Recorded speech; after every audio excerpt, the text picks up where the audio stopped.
You understand? But you people better get your leaders back up and talk about them.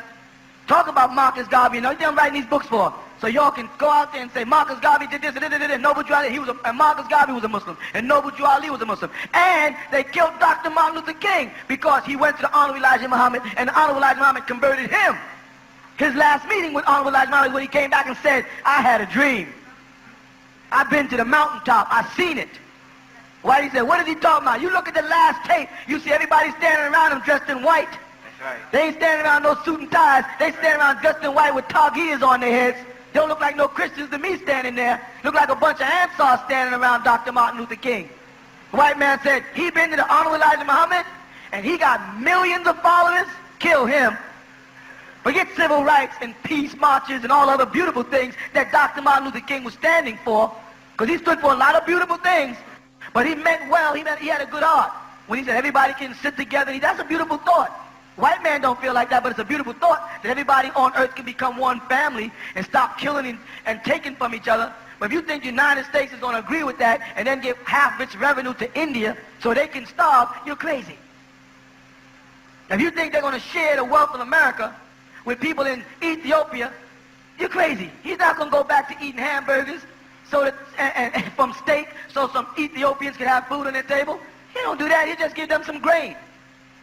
And if he's interested in helping the people, he wouldn't give them grain. What would he do? He would cultivate the land over there and show them how to grow their own food. But if I keep giving you grain, that means you got to keep depending on me. He knows what he's doing. You know why? Because he's a devil, weak and wicked. And his trials and tribulations are to destroy the sons of Allah, you. That's all he stands for, is destruction of everybody else on this planet. You understand?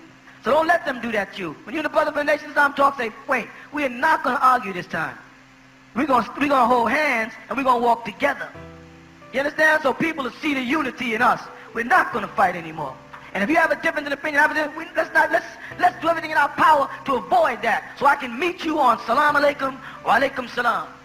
And I can leave you and we pray together. And we'll talk together about Quran and read it, but no debate on who God is and what you think God is. Because none of y'all know what you're talking about. The bottom line. And Minister Farrakhan has a mission he's on in the name of the Honorable Elijah Muhammad, and I got to learn to respect that. Because me and him going to need each other when the white man comes down. He ain't going to say, these are the Ansars, so don't hit them. Only hit the ones that are, and if you sisters and brothers in there with that Negro mentality think that the white man ain't going to hit you upside your head because you ain't a Muslim, you got another thing coming. The white man ain't into that stuff. He sees us as just a little more fanatical than you. He going to hit you upside your jerry curls too. He going to slap them false eyelashes off you. You can try to look white and try to be Christian. When the white man started spraying down south, you know what he was telling them? Them brothers told him, all we want to do is cross this bridge to go to the church to pray. Down south. You know what them crackers told him? You ain't praying to my God. My God wouldn't recognize your prayer. This really took place down there in Alabama. Literally, it's on tape. That's how them crackers see you. So you a born again Christian and you worship Jesus, and that cracker will take that stick and whip your head. Without a second thought. We better get together, we better get organized, and we better start doing things for ourselves. We better start respecting each other for what we are. Stop badgering each other and trying to find faults with each other and always trying to destroy each other. We better get them silly frowns off your face. You ain't got nothing to worry about. Somebody cares about you. You survived slavery, Junior. Somebody cares about you upstairs. After all you've been through, you still can spell your name. Black people should be walking around grinning, rejoicing, and being exceedingly glad, because great is your reward in heaven. Because all the prophets before you were also persecuted for righteous name's sake. Y'all should be happy that Allah subhanahu wa ta'ala has found way to give you Noble Drew Ali, Marcus Garvey, the Honorable Elijah Muhammad, Sheikh Dawood. I mean, so many leaders that have come to try to uplift this nation. Us. You understand what I mean? Are y'all with me? No. We should be happy he cared that much about us. Let me give you a little inclination. The white man was stuffing pork in you, right? And Allah had us eating watermelon. The white man used to make fun out of black people eating watermelon. Now he found out that watermelon flushes the stomach. So while the devil was forcing us to eat that filthy pig, Allah had a joke being made about us eating watermelon. The watermelon was keeping us from getting our systems destroyed. So that this day, when the light came, our dome can handle it. Because you look at some brothers from years ago, and you try to hold a conversation with them, and they're gone, mentally gone. They can't even hold a straight conversation. You ought to be happy that you're intelligent enough to still learn, to make decisions for yourself, and stop giving yourself over to him. Throw Jerry out your house. Stop trying to look white. Look at Oprah Winfrey. Look at her. I mean, come on. Who's she for? How's she going to talk black stamp there trying to look white? Be yourself. Y'all are the most beautiful people in the world. If you wasn't, everybody wouldn't be trying to look like me and you. Here we are trying to put white powder on our face, and white people are laying on the beach trying to get back. Here we are straightening our hair, and they getting their hair curled. White kids want an afro so bad they don't know what to do with themselves. I've seen white people in Jamaica trying to wear dreads. It look like a dead poodle's on their head. Looks matted. They want dreads. They want anything. They want color. They want lips now. They getting shots in their lips so that they can have lips. Years ago, they were making fun of our big lips and our bulging eyes. Now they got eyeshadow and eyeliner and to make their eyes look bigger and silicone shots to make their lips look bigger. Yet they say they hate the Africans and how we are so ugly. Everybody in the world know we the most beautiful people in the world because they know garden got this many different shades of colors of flowers in it. A white person is a white person. He looks, the only thing you can liken him to is an uncooked sausage. That's the only thing. And I heard Brother Malcolm say that black is the only color that can produce every other color, and white can't produce no color. It's the absence of color. And the absence of color means the absence of mood, because colors create moods. That's why they can't dance. Because with the absence of mood, there's an absence of soul. With the absence of soul, there's an absence of rhythm. With the absence of rhythm, there's an absence of coordination. Go to Africa, they be playing 3 different drums with 3 different hands, patting their foot, moving 4 limbs at the same time. White people say, wow, they're colorful people.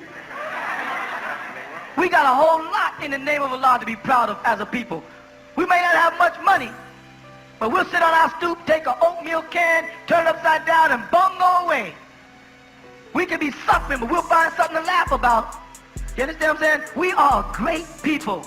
We have a very good spirit. We have good karma, as they say. And all the stuff we've been through, we are good people. And you know so bad? All the stuff the white man did to us, we still like him. And don't try to tell me you don't. Because it ain't in you to dislike people, because you are just like your heavenly Father. A white woman will fall down in front of you and you'll feel sorry for her. And so would I. Because it just ain't in us to be as hateful as we pretend to be. If you see an old white woman, you stop shaking your head back there, I see you. If you see an old white woman fall down and hurt herself on the street, you'd care. Don't tell me you wouldn't care. Now you sit there and tell me if you saw this old woman fall, you wouldn't care. Not even a little bit. You know it's in you because you got the presence of God in you. With all they've done, they've kicked us, spat on us, hanged us, raped us, killed us. He emasculated us. He did everything to us. And still, black people come to that mic and say, well, if a white person asked to move in, would you let them? They do. They still come and say, if they ask, would you let them? You know why? Because we are a merciful people. That's why. We are a merciful people. We are created like our Creator. And that's what the Honorable Elijah Muhammad was trying to say when he said that we all are the sons of God. We are God. That's what he was trying to say. He was not trying to say we are Allah subhanahu wa ta'ala. He knew you didn't create nothing. And the Quran said if you think you can, let's see you create one little gnat. Only thing Negroes created a lot of disturbances. He knew that. He couldn't have been as intelligent as he was to raise a dead nation to such a powerful people and be as ignorant to one little fact that he is not Muhammad, the prophet of Arabia. He knew he wasn't. And don't let the devils turn you against him so they can take another picture down. Take another man out of our history. You understand what I mean? And I'm telling you again, don't be ashamed to be compassionate. It's a wonderful gift. I'm not teaching you to hate white people. I'm teaching you to know his capabilities. And if I was to teach you about lions, I can say, listen, don't hate a lion, but don't go in his cage. Now, you can say, why not?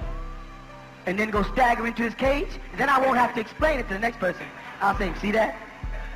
That guy didn't listen to me. He went in the cage, and now he's dipped. Don't go in the cage, because that lion will make you out of pudding. You see this pudding? See you? And the third brother goes in there, then you start saying, let's just open the cage, because niggas are stupid. Now I'm saying this, don't hate white people. Hate is a sin. Do you understand that? For you to hate anybody is a sin. To hate somebody makes you wicked inside. Don't hate him. And if you start treating him the way he treats you, guess what you're going to become? You'll be the devil. If you start doing devilishment. Knowing the dangers of a thing does not mean you're supposed to hate it. Knowing the dangers of a thing means you're supposed to know how to handle it. Do you understand? No. And of course they say, I'm a hate teacher. The same way they say the Honorable Elijah Muhammad is a hate teacher. And we both say, we don't teach hate, we teach the truth. And if you hate what I'm saying, that's just too bad. Because until I can have an effect on the textbooks in the world and what's being taught to my children, I'm going to teach them about black greatness. If me teaching them black greatness is hate, then that's too bad. But I'm not going to teach them the whites are better than us. Because some Sunni Muslim comes from Saudi Arabia and says so. It doesn't impress me. It doesn't impress me in the least. You understand what I mean? No. Are y'all with me? No. Okay. I just have one more question. I'd like to know, is it true that Malcolm X wrote the 12 Jewels of Islam? No, it's true that Malcolm X wrote the supreme alphabet and mathematics. Like, you know, 1 is the law, and 2 is what?